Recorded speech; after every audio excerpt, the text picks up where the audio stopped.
we should be live now. So take it away, Alex. Hello, good afternoon to everyone, or morning, or whatever, depending on the area of the world that you are now in. We're going to talk about cognition and information. Some people think this debate is trivial, some think it is the opposite of trivial. Fari goes for trivial, and other people here thinks otherwise. So let's see. Welcome to Concept Colliders. This is SEMF. The Society for Multidisciplinary and Fundamental Study. So we try to gather people with different backgrounds and talk about different things, um, combining different perspectives. So all diversity here. So first of all, I'm going to very briefly introduce the structure of this kind of debate. So first of all, it's a relatively moderated debate. So it's partly just free structure, partly moderated by me this time. So we'll try to keep the conversation in topic. There's a timer to try to limit the interventions duration to be able to balance everyone's interventions. But of course, that's also a bit flexible.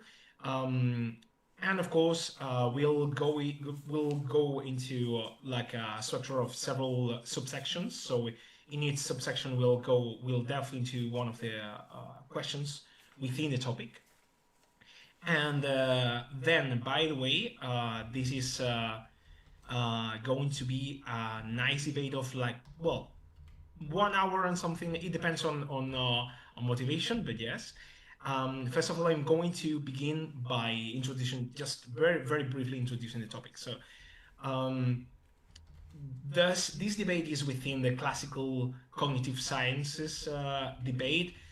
And there's a lot of people involved in these kind of questions, from computer science, from philosophy, from theories about the mind in many fields. And this kind of question relates to, for example, the computational metaphor of the brain, or the computational analogy of the brain, depending on who you ask to. There's a lot of people within the 4E cognition trends that have fought against the classical assumptions. So there's a fight in the fields, not the field, because this is a lot of fields together. For the people out there not knowing what 4E cognition means, this relates to embedded, extended, embodied, and I forget about one of them. But anyways, active. Yeah. Cognition. I mean, it's in general, it's not one thing. It's mainly like a several types of answers or replies, but to the classical assumptions of cognitive sciences. In cognitive science, classically, you see these absolute, presumably absolute equaling of computation, specifically, usually at least symbolic computation, and cognition, and the two of them with information processing, whatever it means, because that's one of the things I'm going to ask you about. The thing is that this is not only about what cognition is or what information is, it's about how they relate. And the thing is that historically, if we see the debates, the three questions are important and interesting and have evolved through time, because their interaction it has become a greater question, as what is cognition, what is information have evolved in themselves within their fields. First of all, what I'm going to ask all of you is to answer to me as briefly as possible, what is cognition to you and what is information to you? And this is mainly for us to smell each other, philosophically speaking, to begin with. Okay, so we'll begin with Daniel, if you want. So yeah, briefly, what is cognition and what is information to you? Easy questions. Very easy questions. You know. I know. Yeah. I mean, just the first thing that comes to mind. The first thing that comes to mind is that cognition and information processing are generally just different terms that have very different uses pragmatically, depending on context.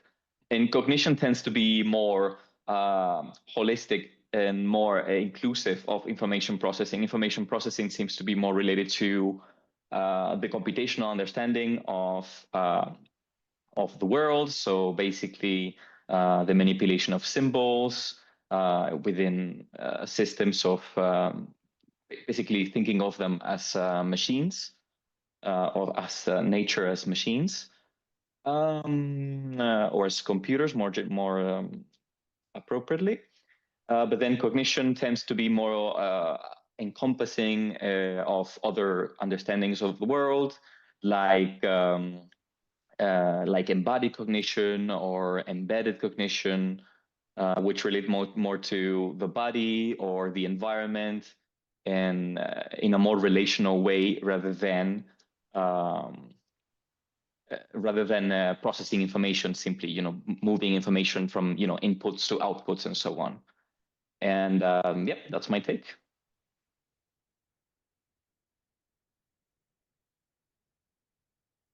You're muted, Alex, FYI. Yeah, sorry. So thanks, Fatty. I forgot to mention, but for people in the audience now or later watching this that have no context about the four recognition, I insist on them because I didn't define that much each of them. I'm not going to delve into that because it will be speaking for so long. But for example, extended cognition means trying to understand cognition not only as the computer itself or the brain itself or whatever, but also the tools that that system is using. But the interesting thing is that maybe we have to think of the tool using as also cognition. Very classic example is spiders with spider webs, processing information from the environment thanks to the spider web, not only with the neurons, as to say. Yeah, so in general, it's trying to think that it's that information processing or cognition or just one of them, if you are not equating those, are not only happening just in an abstract plane. It depends on the context and the materials they use, the hardware that you have for computation. So yeah, so we are going to talk about also later about the software hardware dichotomy if you want. But yeah, so Fadi, what is cognition and what is information for you? Yes. I guess information, I think, is to me a bit simpler. In the sense that I think information, just more generally speaking, just ignoring the system, is just structural relations. So a very spatial way of thinking about things. So this could be structural relations in the sense of an actual coordinate system you have, or something less trivial than a simple coordinate system. But at least I think of information very spatially. So whenever you have a symbol, its encoding is some sort of space, or it is some sort of thing like that. And then I think what information means more broadly than that usually is that you always think about another relative to some system. You have information. So that sort of structural information is always relative to some system, and whether or not it is information for that system depends on how that system interacts with that information. So you actually only call it information in the context of that system you're thinking about. And I guess cognition to me is just the more abstract concept you call what is happening in this case. So one of the things I would like to explain to me is how that is not the case, how information processing is not equivalent to cognition. That's the case I would like to explain to me, because to me it just seems like that's the high-level concept we associate with information processing. So yeah, that's it. Thanks. You mentioned two interesting things. One is information as structural relations, and another thing, information related to depend on the context, like information as intrinsically relational. I think that this and maybe that helps Akanksha relate to this in general to this debate. That's an interesting take, because I really think that information, like giving information this central place in cognition and in general what the brain or what agents do, is very related to assuming some relatively strong functionalism. Because when you think that information is the relevant thing that matters for a system, then you're assuming that what the system can do, or in general, beyond what a system does, it's what a system can do, its possibilities, its possible configurations, its possible states, is central for the system. So maybe it's because we think that the roles or the potential actions of the system are more important than what the system parts are, and what its mainly physical present configuration is. It's more about the possibility of the system. So functionalism is maybe related to this topic, and the structural relations definition of information. I will get to that later, because that relates to the syntax versus semantics debate, both in cognition and in computation, for you all to connect. So yeah, Akanksha, if you want. This is not an exam, by the way, so it's fine if you don't just say whatever you think about. Yes. So yeah, I think to me, I go towards more functional definitions as well, in a sense that let's first think about information and cognition, which are both very difficult terms to define on its own, because I don't think we have a common ground if we talk about ourselves as researchers over these two terms. But for me, information is something that is quantifiable, in a sense that makes us anything that helps us to make informed decisions, in a sense that it helps us predict better. If we think about internal models, and we have like information coming in that helps to decide better, in the sense to act in a much more precise or appropriate manner when we are interacting with the world. And when it comes to cognition, I often when what comes to my mind is something at a very higher level, which helps us to act in a sense that when we are paying attention to something, we are paying attention to something that is behaviorally relevant to us in a most likely manner, and then that we retrieve information and we decide. So I think attention, memory, decision making for me are the bedrock of cognition, and then something that results in like an interplay between all these processes for me is something that gives rise to cognition. So yeah, and I definitely think there is a functional role to it. I was wondering about more structural relationship examples, but maybe I'm gonna wait till you describe that and comment on it later.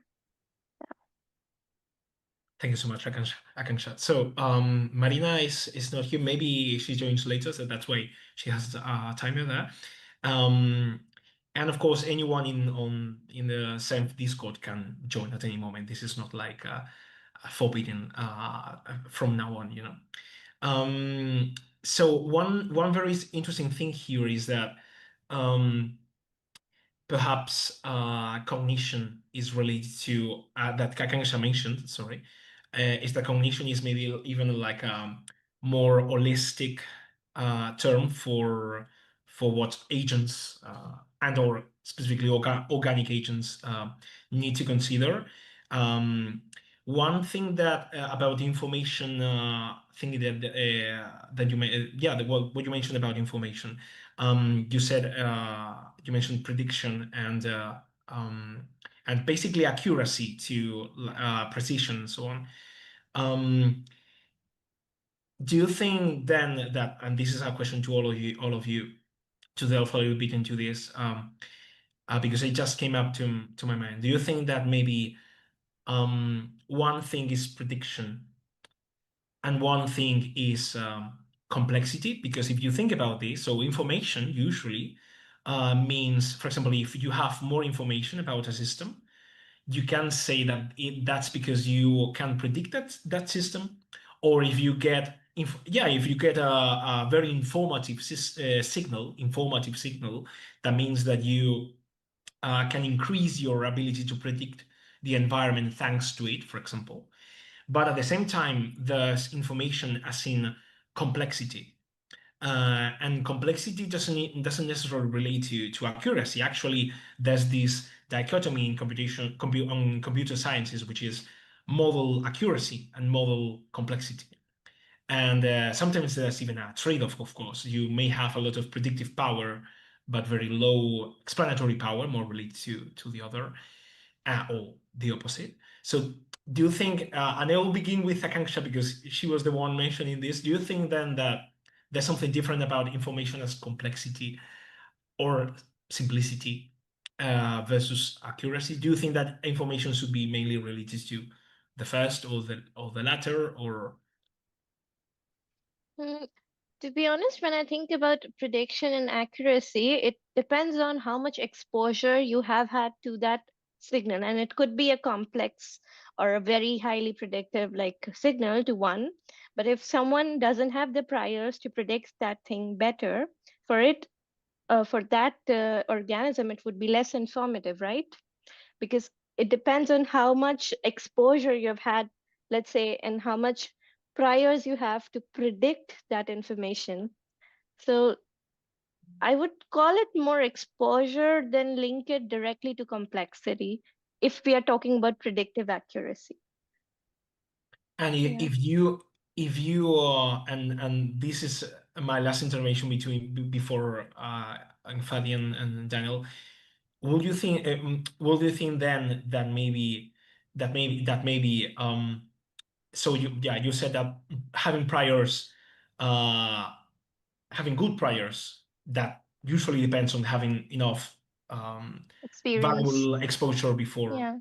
um since having a good prior relates to model stability, like inner model stability, which relates to model simplicity, which relates, of course, to model complexity, maybe means that what you can learn from a signal depends both on how informative is that signal, so how it improves our predictive power, but also on we cannot so we can only integrate that properly if we have a robust enough model. Then there's the complexity part of the, I don't know. Yeah, probably like maybe because if you have a complex signal, it would be you might have multiple, how do you say, ground truth input. A set would be like much bigger, and then it would be harder to predict at times. But then if you have enough, I think, world knowledge about that particular signal, it might be easier for one person than the other, like depending on your experience of the world, how much you've explored the world, if we just think about it in those terms. But I kind of, maybe we can relate it like that, how stable your internal model is, and how much stable are your ground truth inputs as well, depending on that. Yeah. Mm. Fai, Daniel?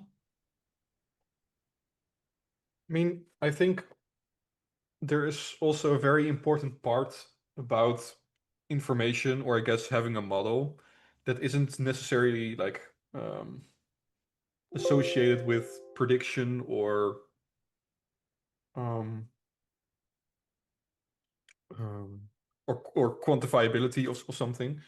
Like the actual state the system is in might not necessarily be something for prediction, but more for a general mode of operating, or a general way the system is at that particular time. And that isn't like very quantifiable, and I think a lot of it is not easily quantifiable. And I think that's a very important part of the information processing that is happening. But I'm not sure how you would like put that into the complexity versus accuracy story. Yeah.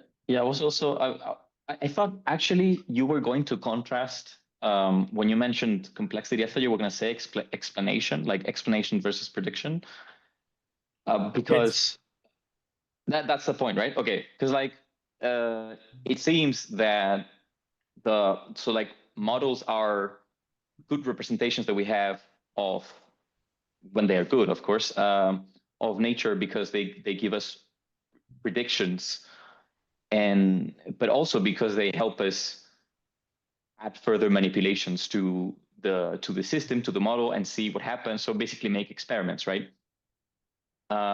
So I think part of the information is, as Fadi said, it's not so much about the quantification of specific things, but about the model itself, and I'd say also the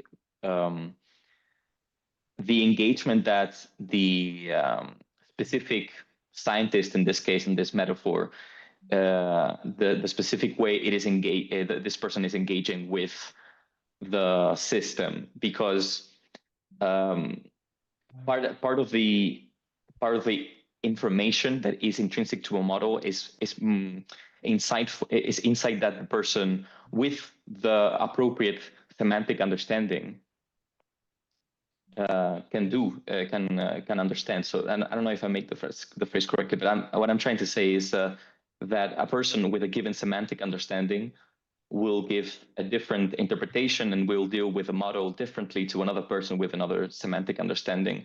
And these things are intrinsic to different cognitive agents.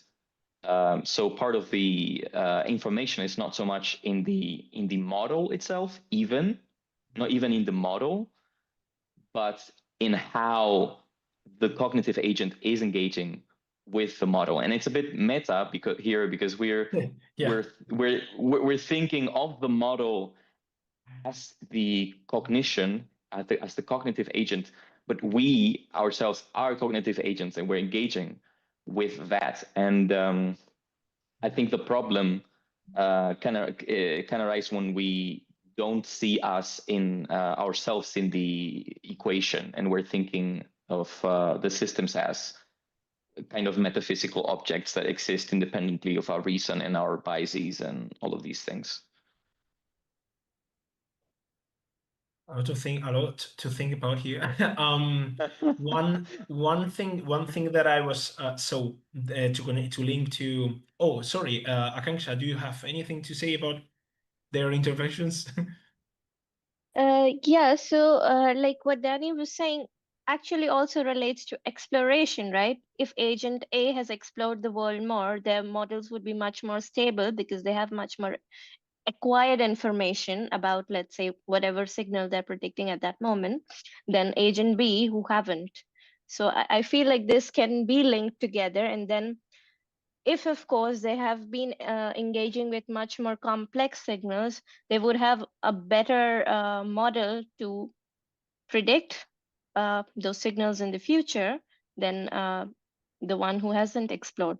This was something that came to my mind when Danny was saying that. I don't know if that is how you thought about it or not. I'm thinking that, so like my intuitive understanding is that in a general sense, an agent that has been exposed to a greater diversity of stimuli will be able to make probably better generalizations and might be able to deal better with new information. But I also think there's probably a limit to the system itself, based on what's likely available, cognitively available to that cognitive agent. By which I mean, maybe the problems this cognitive agent is facing are too complicated, too far away from what they could possibly understand. So even if they're exposed to them, they might not be able to digest that information properly, get some insight from it. So yeah. I also think it's also kind of like dependent on what the person, or in this case, can do with what they have in the moment. Yeah, and also like if they have the biological machinery to process that, like for example, if we can process waves at certain frequencies, even if we have those in our surroundings, we can't hear them, but let's say other organisms who have the machinery to detect them can. So for sure, if I think that would be the case. Yeah, but I I think if we have the machinery, it would be the case if I have more like of course if I have much more exposure to the world, if I've explored more, I would be good at generalization, as you said, because I would be able to recognize patterns that are common, because in the end it is all ways to reduce redundancy and for us to process faster the same information or whatever we can extract quickly. Yeah, it's what I agree with this thing you're saying. I think this ultimately relates to our ability to extract insight from the systems that we're facing, and because nature is extremely complex and there's so much information everywhere, but like the insight that we can extract from it depends on how we are, as you said, eliminating the redundancies. But I also think not only the redundancies, but also the complexity, in a sense. There's information there, but you're saying, okay, this is trivial, I don't care about this, I want to focus on these very few aspects and see if these things can give me leverage over my environment. And probably that's to me that's a sign of intelligence, is that you don't actually need to integrate that much information. You just notice the very small bits of information that you actually need, and then you exploit them for whatever your purpose is or whatever your optimization function is. Yeah. Well, go, Akansha, go. Yeah. Yeah, and for me that is attention, because you only attend to behaviorally relevant signals, so that because you have so many signals in the world, and that's why and that kind of gives rise to cognition. We come back to cognition again with that. So yeah, sorry. Alex, go ahead. No, of course. Yeah, I was going to say, so I think that that there's a strongest, like Danny was doing a strongest case in regarding how optimal it may be sometimes to restrict your own exploration, than the latter comment about needing less information, in the sense that even if you need less information, you still improve when you access more information, when you explore. Maybe you have to explore just a little. But for me, it was way more interesting, the fact that maybe exploration in itself can be negative sometimes. So basically, imagine, as Danny was saying, imagine that the environment is so complex that you cannot deal with it. Of course, attention is one mechanism, like selective attention, as Akanksha was saying, is one mechanism to deal with that. But it's still, but I think it's sorry, but I think it's very general. It's way more general, in the sense that you have, for example, and this is a very general dichotomy in statistics. You have in machine learning, you have underfitting and overfitting. So maybe if you like, usually to generalize your model, maybe sometimes you need to generalize your model. So people in the machine learning community realized that giving an extremely clean input was not good for generalizing. Then they sometimes introduce noise on purpose for the model to generalize better, to avoid overfitting. But at the same time, of course, you can also get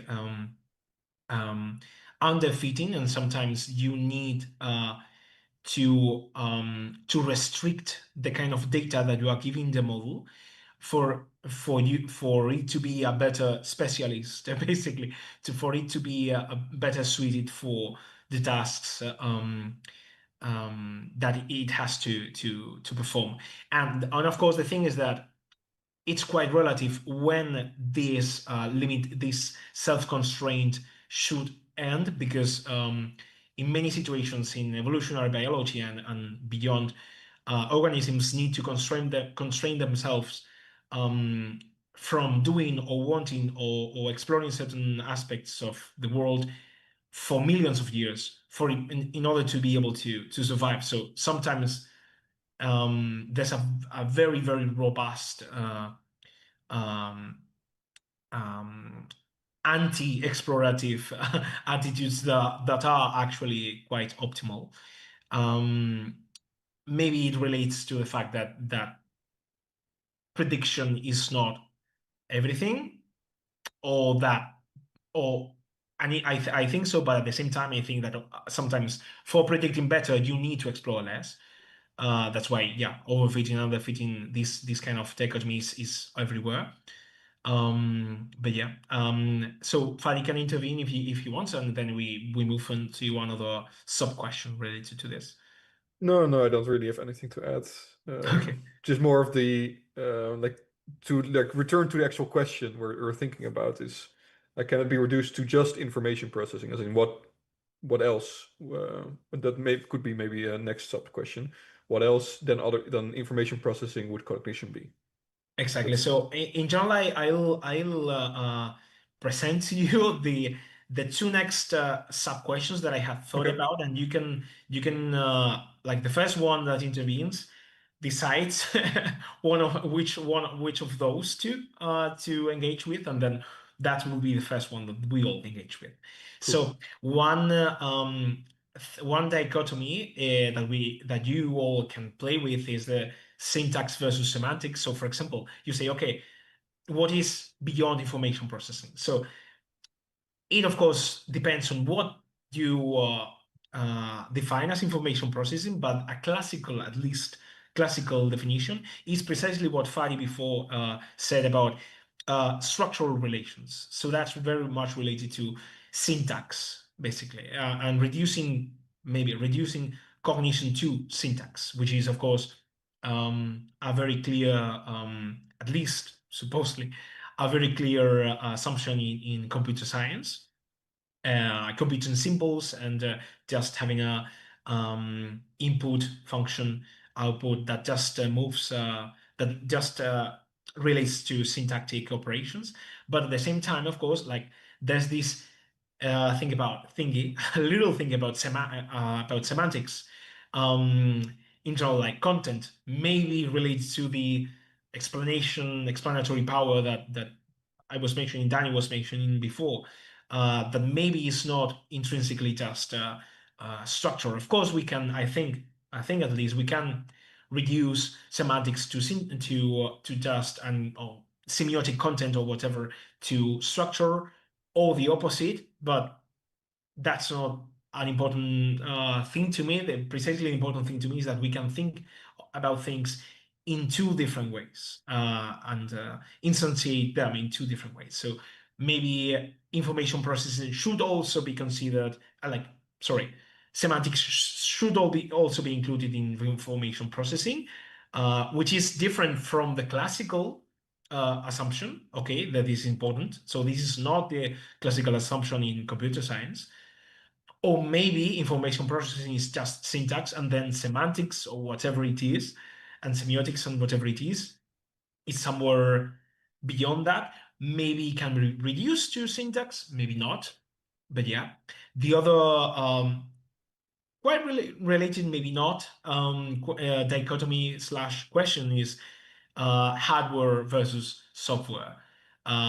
I don't think that it's that trivial to associate syntax to hardware and structure and software to semiotics. I don't think that's a very clear association at all.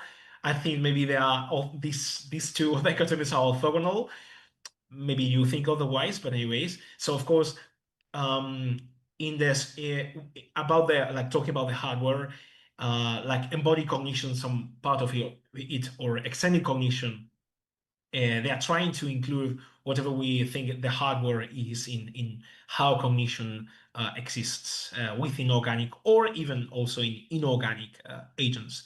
And software versus hardware also may relate to the online versus structural computing. Is there structural computing? Is not information processing just an online fluid thing? It can a puzzle or a Rubik cube compute?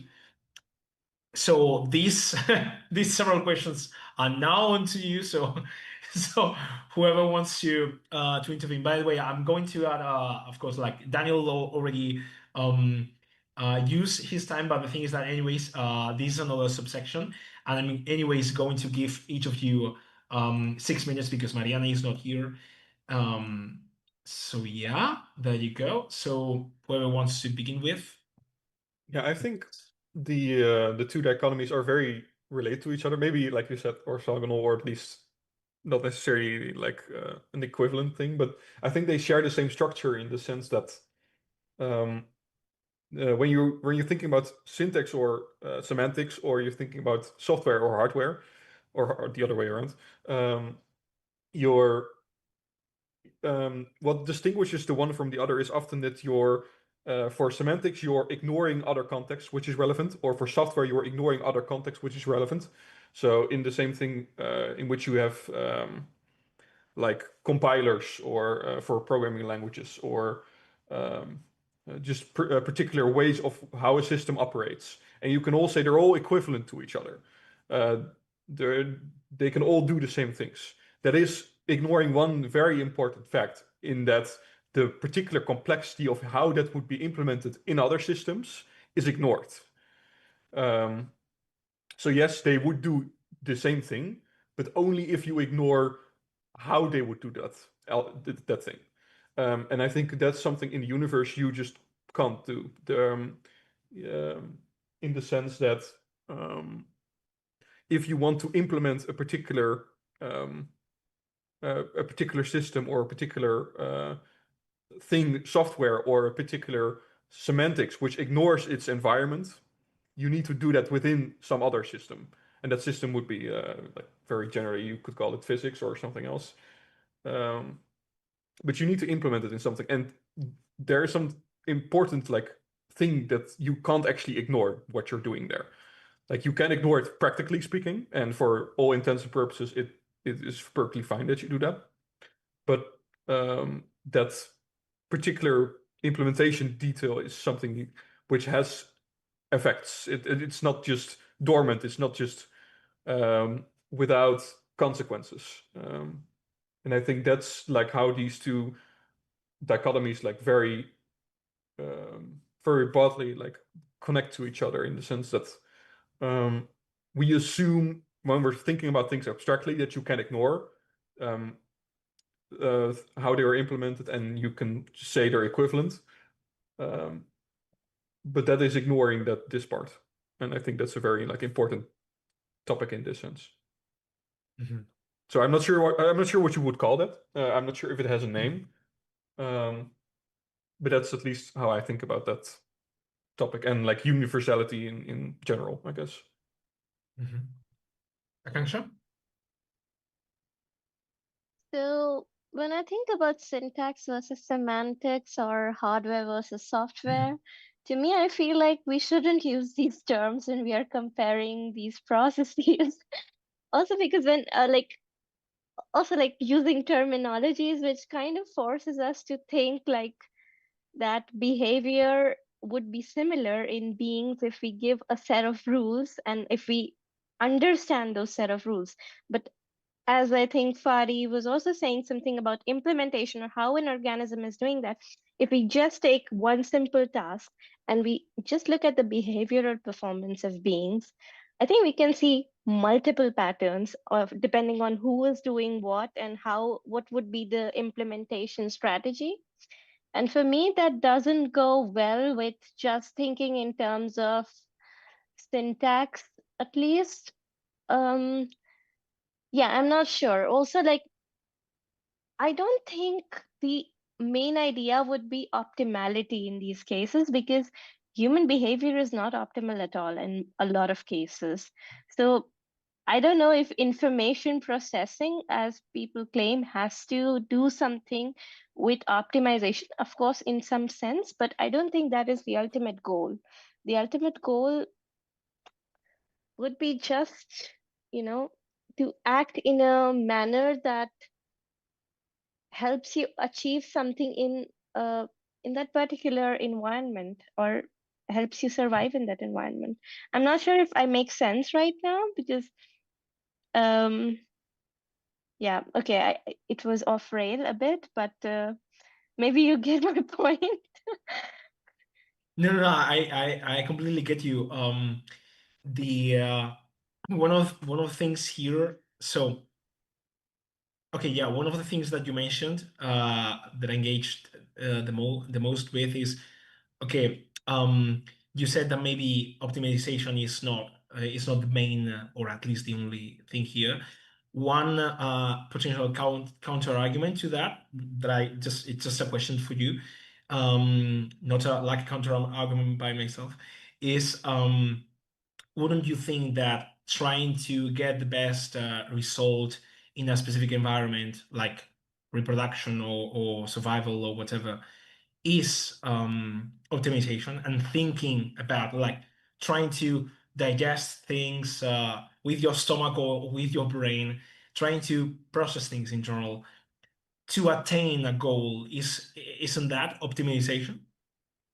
Yeah, but do we act in that manner all the time? Let's say if I have X number of, like, let's say just four choices, and I know one choice would make, let's say, the best, optimal results for me in the sense of, let's say, long-term fitness, long-term, how do you say, resources or anything. But I think we don't act in that rational manner as human beings, or our behavior doesn't go towards optimality. We choose what seems like the best for us, also in terms of stability and, how do you say, in that moment. We don't think that far ahead in time. Uh, when it comes to deciding some things, I think, like, on an average, not saying not like everyone is not like that, yeah, but I feel like human behavior, if you look at it, is not optimal. Mhm. And before going to Danny, just a comment on that. So, and a question to the room. So these relate to this is one of the ways to approach this topic. Like, and I like the association between maybe information optimization and functionality, like functionalism, as I said, was I think is quite related to these thinking about goals, thinking about organism existing in some way because or defined in our way because it has goals and even if it's not perfect at them. Um, One interesting kind of very general like recurring debate in neuroscience that I've seen in many papers is people so people once in one side people find that we are not that optimal in contrast with people thinking that we are ideal models of the world, but also people, researchers, I mean, with this, realizing that some of the supposedly irrationalities were bounded rationalities. So maybe that, yeah, we are actually quite optimal considering the context, and maybe just maybe this and this is a question also for you all. Maybe this is related to the relevance of context, connecting to what Fadi said and Kangsha also mentioned, um, and of course these two implementation. If our definition of optimality depends on the context, then maybe that's related to what Fadi was saying about okay, maybe information. The definition of information depends on the context that the agent has, and the implementation that it has to perform and the space where it has to navigate. There's a lot of concepts brainstorming, but yeah, just keep going. Daniel? Okay, so much has been said, so Yeah, yeah, it's yeah. gonna be a You bit can difficult you for me can to begin organize you can everything. begin with implementation, like the context. For example, Fanny mentioned Okay. syntax, Yeah. semantics, and context. I have thought stuff out, but I have Yeah, to like yeah. organize it in my head first. But like okay, so I was thinking about what Akanksha was saying earlier about what like species do evolutionarily, and okay, to some extent, I agree with her in the sense of maybe there's no optimization happening. Maybe optimization is not the in like most useful term, maybe to like say what's happening. I'm thinking that species are essentially chosen, like selected, if they are sufficient in their environment, rather than if they are perfectly adapted or anything like that. So maybe the optimization of reward or fitting is only one of the strategies of survival that maybe some individuals within a population tend to do, but maybe not the majority of the population. And maybe that's actually like what's most evolutionarily appropriate for the species. So I guess there are more agents who will try to different strategies, and that will be more diverse for the species. There will be more likely of a higher likelihood of survival, general survival of the species, and all that. So I guess you could say that if you use the language flexibly enough, you could say that different strategies are optimizing different things, and you can say that. And in that sense, then I would disagree with Akanksha, but I guess it depends on how you're using flexibly the language and how you're thinking of. I guess more concretely depends on how you are dealing with nature and in modeling ways, because you can model nature in different ways, and you can deal with everything saying, okay, this is all optimization, and that can get you places, and that can be very fruitful and productive for you. But then maybe some other avenues are better in some other sense. I guess it depends on what's the trade-off between what a model is best at, either like predicting or explaining things or whatever in between you want to achieve. About the syntax and semantics thing. Okay, so this was introduced as a like duality of opposed terms. I believe actually these things are not so separate. I think semantics actually hide a syntax in them, in the sense of, for example, there's this experiment where they exposed people to logical puzzles with abstract with examples, or with the abstract, just the abstract notion, the symbolic representation of the symbols in the logical puzzle. And people who are exposed to the abstractions actually do worse than the people who are exposed to the natural examples. So my understanding from this situation is that they are processing information syntactically by exploiting what we would say is semantic information, because they are using their natural understanding of how these things are in real life to actually solve the problem as that supposedly is purely syntactic and formal and mathematical. So I would go against the separation of at least the clear-cut separation of these two things. And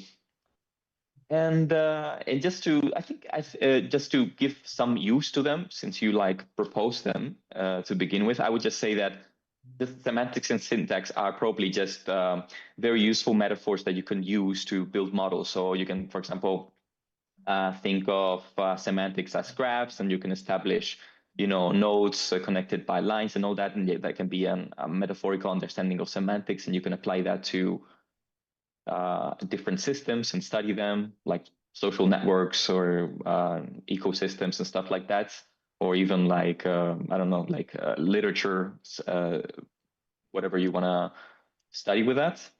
So I think they're useful in the sense that they are useful metaphors that you can build models with and make predictions, explanations, and so on. So, would you say, so first of all, to link to, yeah, first of all, this, so would you think that then the experiment, I love that kind of, those experiments from classical psychology, by the way, for you all to know that.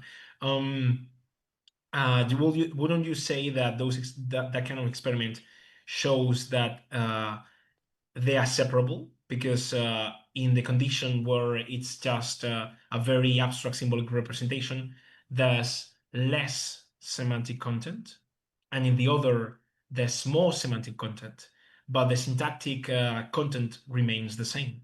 So, okay, I could say I could answer in two ways here. I could agree with you, okay, and I could go against you in the following sense.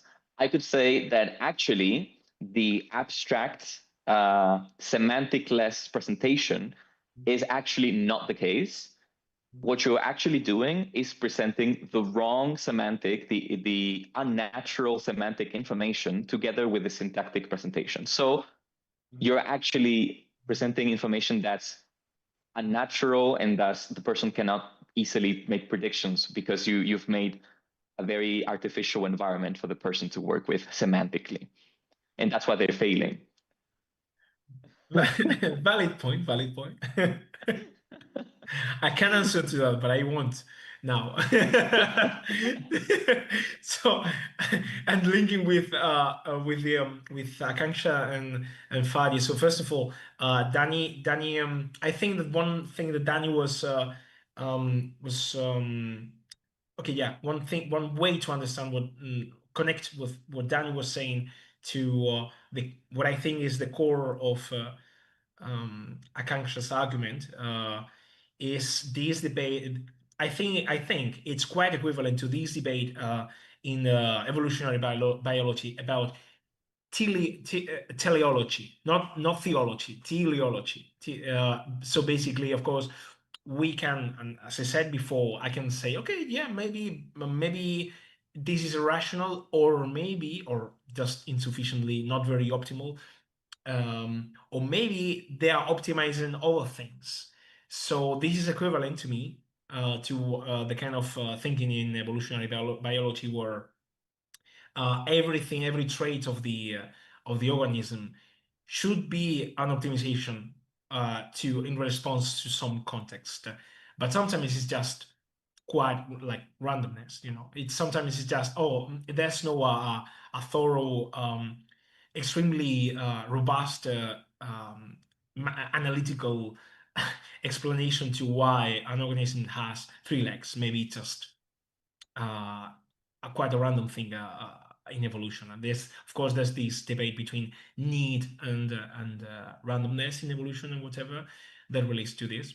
But yeah, of course, there's this always this like, even if I, for example, in my case, I do think that there's that optimization is quite a nuclear thing in even like reality. There's this constant danger to misinterpret what is the optimality here. What is the optimality in place? Sorry, not in place, like in the run here. So at least there's a strong limitation to what we can say about what organisms are optimizing. And relating to these to the context thing, I do want you all to go back to the syntax versus semantics and structural versus like hardware versus software thingy. Fadi was mentioning, of course, I'll give now the word to Fadi also. Fadi was mentioning this context versus contextuality versus non-contextuality. Also for the audience, I do think that it's nice to mention that yeah, usually you want to do, like, computer science want to design things in a way that they are independent from the specific context, from the specific hardware, because we want them to be universal and universally usable, and that gives you this vibe of being independent from the environment or the physical properties and so on. The thing is that, and this is very important to me here, is that the organisms, like biological organisms, don't very clearly differentiate between hardware and software.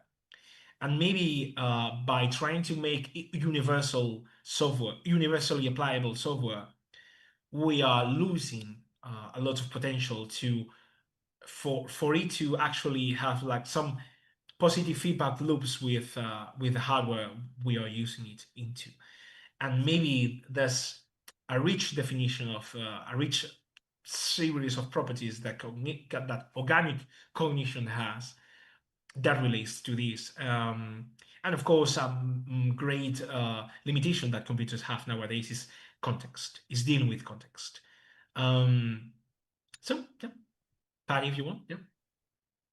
Yeah, I guess it's like biology is on all levels of the stack. It's very dynamic, very like relevant. The context in which it is living is, of course, very relevant for what it does, and it's like you say, is definitely not the case with computers. But yeah, I'm not sure.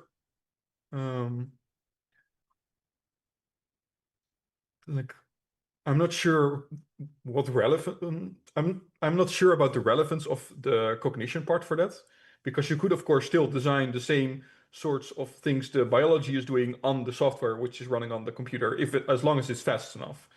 But to me, like, is to the cognition part the context in which is running, is that relevant to the cognition in some sense? I'm not sure exactly what that question means. But that's like a question I would have is that somehow relevant? And I don't know the answer to that. I think so. Okay, yeah, there were too many things again, but like always. But the thing is, I do agree that we always, not always, we do behave in a context sensitive manner. And I do agree with the behavior also, depending on the context, it changes. And we do see a generality there, even in behavioral data. But the thing is, when we think about biological organisms as machines, we forget that we adapt very quickly to environments, right? So if I keep a machine in several different environments, it is going to behave in the same manner because it doesn't have that stochastic adaptation component to it, but we do.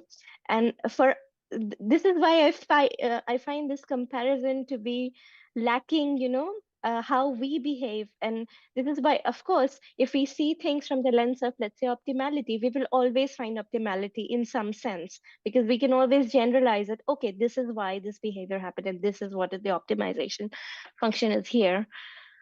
But I do feel that there is we have to add that sense of randomness, because our environment, we do not know how it will change in the future, and we have to have that so that we are able to adapt and survive when things are not the same. Or of course, because if you are able to generalize better in terms of noise that is not the one that you're used to, I think you'll adapt more, or you'll survive more in the sense of evolution. I don't know if it makes sense, but this is what I thought. Yeah. Yeah, that makes definite sense. Like in the sense of computers, of course, they're very specialized. They're very like trying to ignore the environment, but they are still susceptible to environmental changes. If you heat up the CPU or you just break it with a hammer, it will still change its behavior. And it's not necessarily trivial to say what that would mean. Like in most cases, it will just be break because it's so brittle.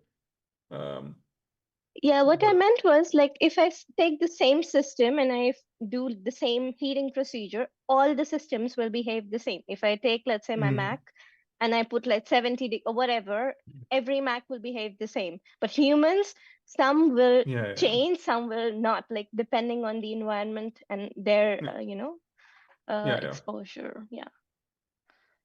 Yeah, because I guess the software, of which is running on the hardware, it doesn't like actually change the hardware, or there's no possible way for it to do so. Well, that's not entirely true, because in CPUs actually, and a lot of hardware in computers, the software can actually physically change how the hardware is running. So there are like ways of interacting with the CPU which physically change the circuitry on the CPU while it's running. So while it looks like from the outside it's actually doing the same thing, in actuality it does make it possible to physically change what hardware is doing. Of course, it doesn't like allow you to completely change whatever the chip looks like physically, but it's the actual things which are running the software you can change. So it is actually already the case in computers, but it's just much more limited than what biology can do, of course. I loved how this exchange happened between Fadi and Nakansha, because it added an additional layer of ambiguity to this concept of what means being context sensitive or insensitive. Because of course, like, yeah, we can say that computers, like, to summarize the interventions, we can say that computers are quite excessively, like, are designed to be, in relation to organisms, these excessively general machines. But at the same time, we could say the opposite, like, I insist, in relation to organisms. We could also say the opposite, in the sense that they don't adapt to the specific environment. And then if you cannot adapt to a new environment, then you are not very general. And that's a very nice additional point of view. I do think that this relates to whether general means being independent from the context, or being able to engage with the context in a way that it's beneficial for you. And yeah, Danny, I see Danny wants to intervene. I see the breathing. Yeah, you saw the breathing. It's really interesting what you're saying now. I kind of agree with what you're saying about how relative it is, like the adaptability, the flexibility of different systems, how relative it is that they are actually adaptable or not, in the sense that, okay, so we're saying that computers keep doing the same thing, they keep working the same way. And if you put them in the wrong context, they break or they stop functioning correctly, blah, blah, blah. But then that's also true of us as well. Like if you put a human in the wrong context, it stops working as well. If you give them the wrong stimuli, then you break them, or you put them in, you traumatize them, stuff like that. But I'm also thinking that you can see computers actually as more easily programmable. So in theory, their behavioral changes more than us humans, because us humans need more time, because we're taking care of so many other processes, like eating, sleeping, and maintaining homeostasis in general, all these things. So it takes a lot of time for me to maybe make a task that a computer could do if I just program it to do that. So maybe the main issue is that the computer doesn't, for now, or maybe not anymore, considering how AI agents are developing and all that, they don't do it on their own. And we're kind of responding to the direct information that is in the space that we are in, but the computers are not necessarily doing that in general. Though in theory you could program them to. And now connecting to the beginning of the topic, I think Akansha said that, yeah, she mentioned this thing about optimization, and yes, we can see everything as optimization if you want to. And I have a proposal, which is, okay, maybe it's more palatable for you rather than optimization, is control theory, because you can think of biological systems as engaging in a bunch of, basically biological systems are a bunch of elements interacting with each other to maintain homeostasis and to lead the organism, to lead that homeostasis into other states, which are also part of the homeostasis. So maybe that's more palatable, because it's not about optimization as it is about maintaining the stability of the organism through time, and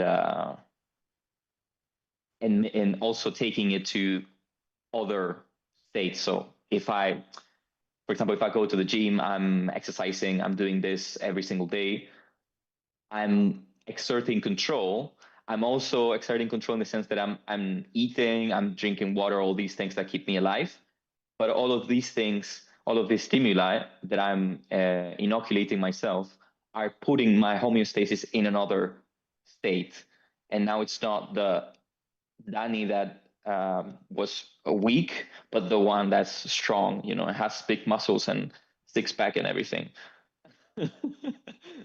That's a nice way to flex, huh? Well put, well put. You What were do you talking what do you about, think about it? and you were talking about Akanksha. You just mentioned you were talking about you were referring to, were you referring to what Danny was saying, like the way that he was arguing, or the specific sentence? You know what I So yeah, go Akanksha.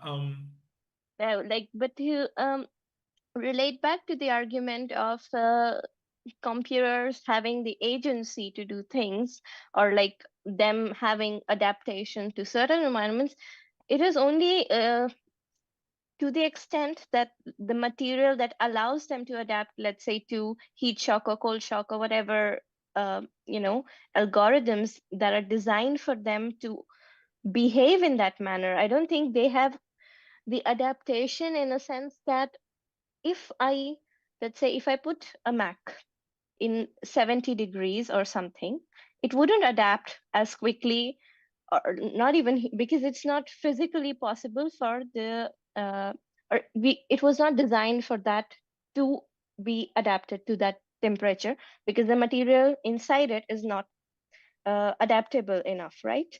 But humans, for example, if we have, let's say, if we can manage a certain degree of temperature, if we put them and we continuously live in that environment, we will adapt eventually.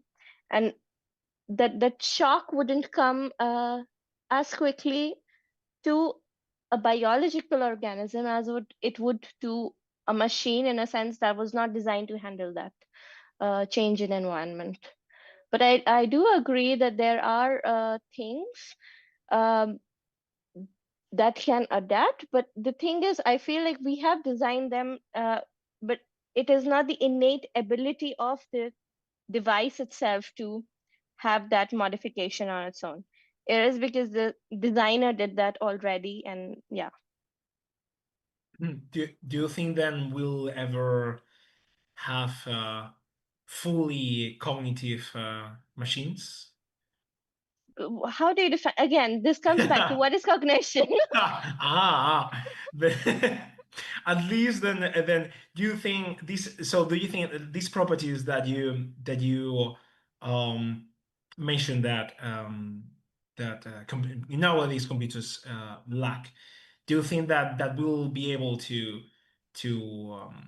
implement them in like inorganic no, it's second question, Daniel. You emptied your timer. I can't funny. Sorry, Danny. Yeah, Kanksha? Sorry, no, It's I thought fine. you were still speaking. That's why I was not saying No, anything. no, it's fine. It was just like an additional an additional question to you. Like, okay, you have mentioned several things that Yeah.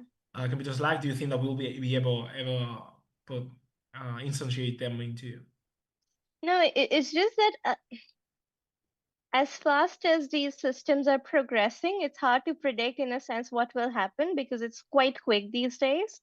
But the thing is, all the systems, at least that we have right now, are still designed in a manner that they do not have the agency to adapt that quickly or to change their algorithms on their own. Do they? I don't know. But for me, unless they have that agency or that innate uh, adaptability in that sense, it wouldn't be possible. And do you think that adaptability, do you think that adaptability strongly relates to information processing, or is there anything else that just information processing is not taking into, at least as traditionally defined, okay, is taking into account regarding like adaptability as a more general term? No, but I think we have a lot of information. We are definitely processing, even if it doesn't reach to our conscious processing stage, right?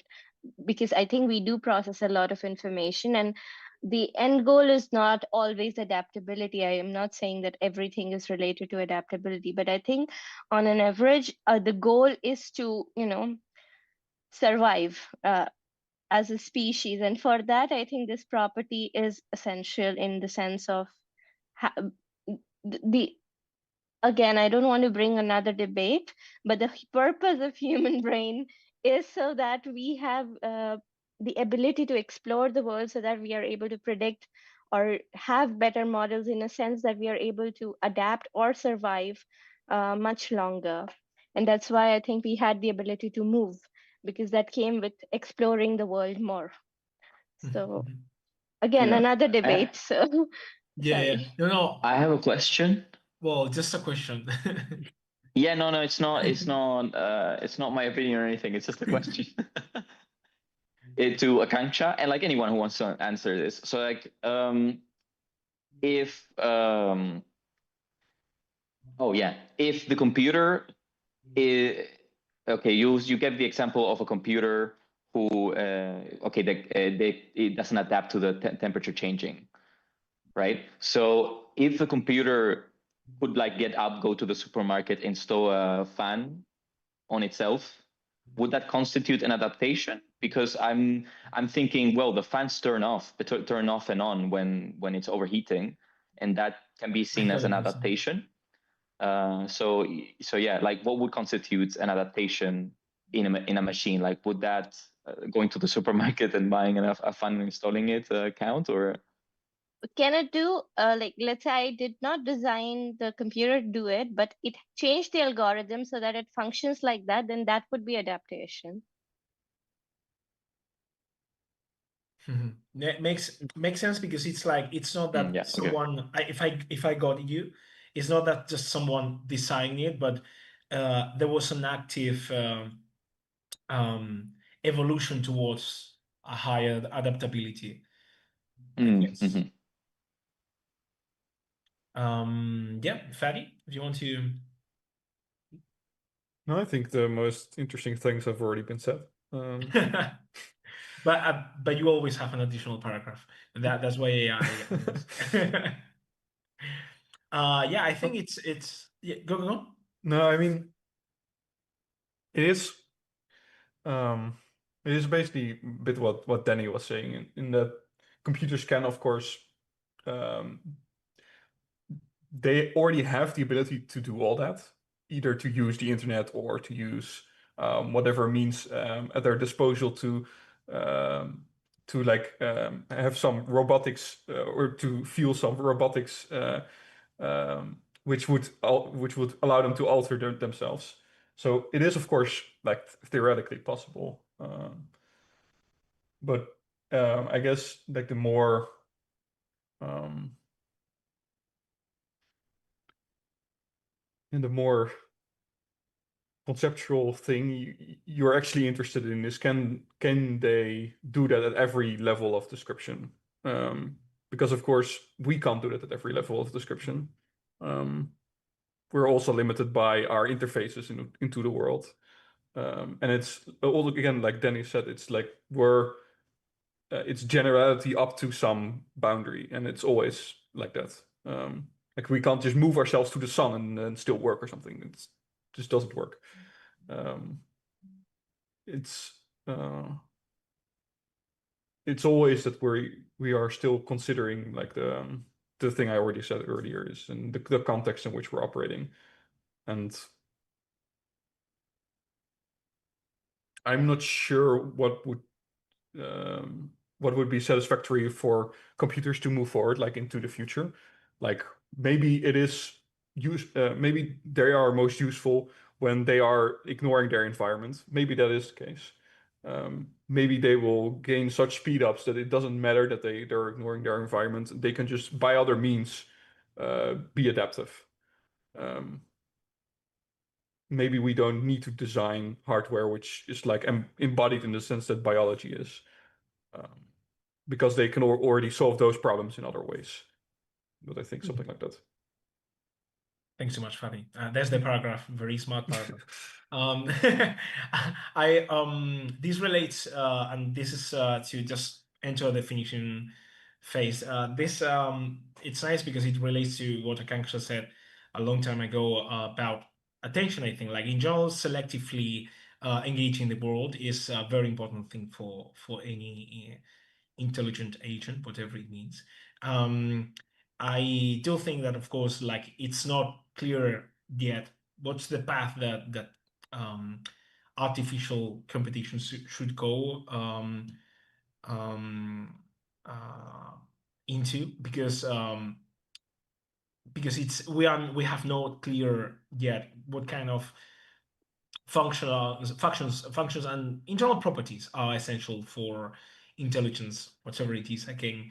But of course, I think that for that, Akanksha and I, all of us, but Akanksha and I especially, agree that that neuroscience is a great path to clarify that that question of what's the future, what the future of intelligent computation should be, because the brain is already an amazing agent, and or computer, whatever you want to call it, in that way, in that sense. So thank you all for having contributed to this. It's such an interesting topic also, and so confusing, as we always saw, because there's so many sub questions that I know all of you also like thought about also mentioning, but with a risk of letting them going even more astray in the in the general community debate. But thank you all for your efforts and the richness of the content of the debate. I do think that this is a very, very, very nice event, that kind of event that we, of course, the SEMF is very much committed into carrying on. And I take this moment to also to mention that in the future, like every 3 weeks, we are going to hold this event online, and the next time it's going to be rigor. Why? Because we are always considering the 3 main topics of the next summer school, which are what is causality, what is cognition, and what is rigor. Rigor is also a very general term, but it can be related to mathematics, meta science, and so on. So thank you all for attending. Thank you all also for watching the streaming later on, not necessarily live. Yeah.